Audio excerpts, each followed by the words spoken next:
Hace un acercamiento.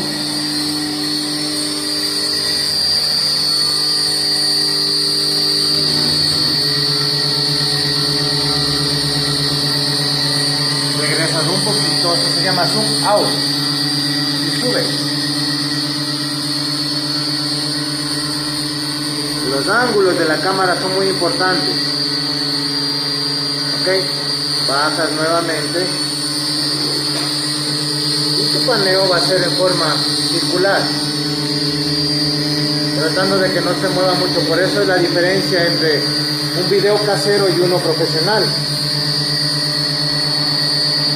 El casero siempre está temblándole la mano, el profesional trata de seguir los movimientos que son estándares en las grabaciones.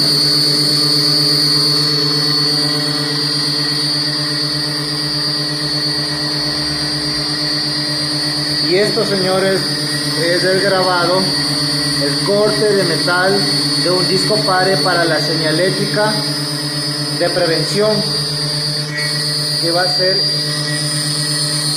colocado sobre una estructura soldada.